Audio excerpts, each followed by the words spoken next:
Bueno, estamos empezando, continuando con las funciones oxigenadas. Ya habíamos visto los alcoholes, éteres, también visto fenoles. Ahora vamos a ver aldehído y cetona, una pareja inseparable.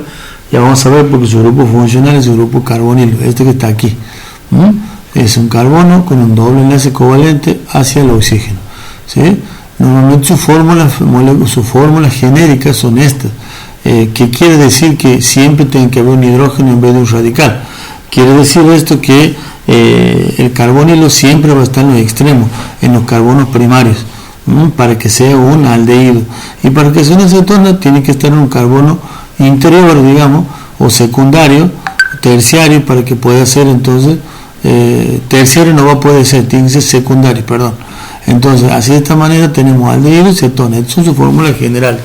Es decir, entonces, que nosotros vamos a poder ver entonces que estos tienen la misma fórmula molecular, pero tienen distintas propiedades físicas y químicas. Entonces, en este caso, nosotros vamos a poder ver que estamos hablando de isómeros funcionales, donde funcionalmente o químicamente el grupo funcional le da distintas entonces propiedades. Vamos a poder ver entonces que la mayoría, el primero de los aldehídos, ¿cómo se los nombra? Se los nombra terminándolo con sufijos terminados en al, y el prefijo es el número de átomos de carbono. Así el primer aldehído va a ser metanal, termina entonces en al.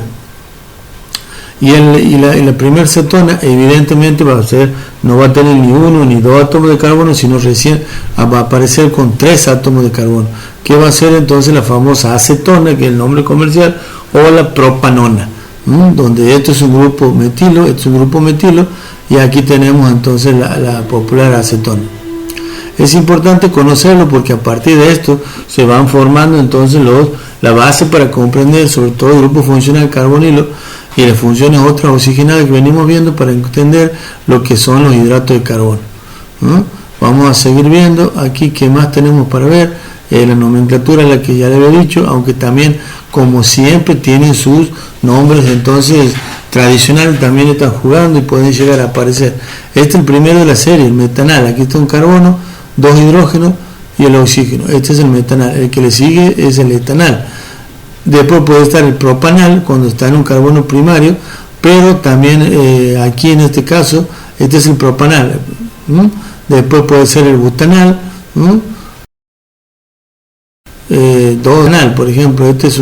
Aquí están los dos grupos metilo y en la punta se los nombra como un aldehído. ¿De dónde se empieza a contar? Del extremo donde está el grupo carbonilo, los marcadores, los carbonos marcadores. Después aparecen estas otras cetonas. Por ejemplo, aquí tenemos unos ejemplos, 2-butanona. ¿Por qué? Porque está en la posición 2. Empezamos a contar del extremo izquierdo porque de ese lado está más cerca el grupo carbonilo. Entonces 1, 2, 3, 4, en la posición 2 está la butanona. Después tenemos propanona, la famosa acetona. La 2-butanona puede ser también llamada como la etilmetilcetona, porque este es el grupo cetona directamente. Entonces aquí tienes un etil y aquí tienes un metil, y este grupo es cetona. También usa el nombre parecido a los éteres, de acuerdo a lo que tengan unido. En este caso sería la acetofenona, la acetofenola o fenilmetilcetona. El grupo cetona es el que los reemplaza, el grupo carbonilo se lo utiliza solamente para esto. Esto es un poquito más complejo y ya lo vamos a ver cuando hagamos los ejercicios. Es importante ver que también se nombra el formaldehído, es lo mismo que el metanal, o el acetaldehído es lo mismo que el etanal. Ya habíamos dicho, en el caso de la acetona es la propanona. La propia física, la mayoría de los aldehídos y cetonas simples son líquidos, excepto el metanal. Después la mayoría aumenta el peso molecular, aumenta los carbonos, los hidrógenos, entonces cambian de estado, transformarse en sólidos. Son solubles en agua, pero esa solubilidad disminuye a medida que la cadena aumenta. Obviamente que su peso molecular aumenta. Muchos de estos compuestos tienen un olor agradable y se lo utiliza en perfumería. Eso es importante que veamos. Eso es propiedad física. En cuanto a propiedades químicas, vamos a ver un poquito, no deberíamos ver, pero muy bien como para que ustedes vayan sabiendo. El grupo carbonilo que habíamos descrito al comienzo le da ciertas características especiales a estos compuestos. ¿Por qué? Porque existe una gran atracción por parte del oxígeno de los dos electrones que participan del enlace carbono-oxígeno, de manera que está muy polarizado, haciendo que esos dos electrones que participan del enlace estén más cerca del oxígeno que del carbono, generándose en el carbono un centro nucleofílico, es decir,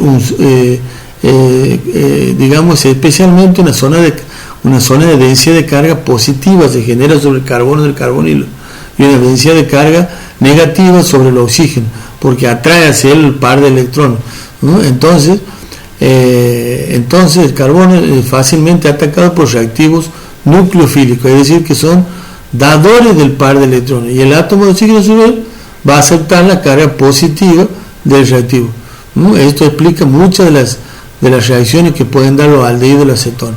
Una de ellas es la oxidación. Por ejemplo, un aldehído cuando es oxidado va a pasar directamente a un ácido, ¿no? Las cetonas son difícilmente oxidables, son bastante resistentes a la oxidación. Estas son reacciones típicas del laboratorio por las cuales nosotros podemos detectar la presencia de que si se trata de un aldehído o de una acetona.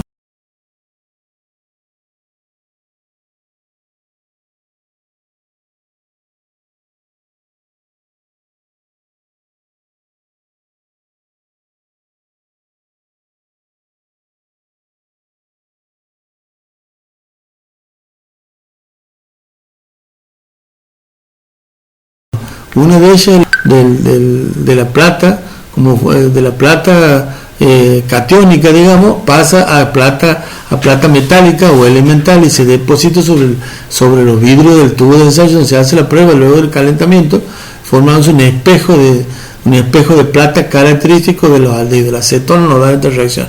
El otro tipo de reactivo que se lo utiliza es el reactivo de Fehling, que se utiliza el Fehling A y el Fehling B, pero básicamente poner en contacto dos soluciones, una solución de sulfato cúbrico y la otra el hidróxido de amonio con tartrato de sodio, tartrato doble de sodio potasio. Se forma entonces un complejo azul Prusia, ese un azul intenso que se le dice. Cuando se le somete a un calentamiento, este complejo se descompone produciendo una típica decoloración hacia un color rojo intenso, ladrillo, un color rojo ladrillo, por la transformación entonces en óxido cuproso del sulfato de cobre, a expensas de la acción entonces del aldehído. En esta reacción la dan el aldehído, pero las cetonas no pueden realizar esta reacción, o sea que aquí hay un cambio de azul a rojo. Eso nos permite químicamente identificar aldehídos y cetonas. Estas se hacen extensibles a las se hacen extensibles evidentemente a los azúcares, a los disacáridos, a los monosacáridos. Vamos a ver que en las reacciones de reducción, por ejemplo, un aldehído cuando es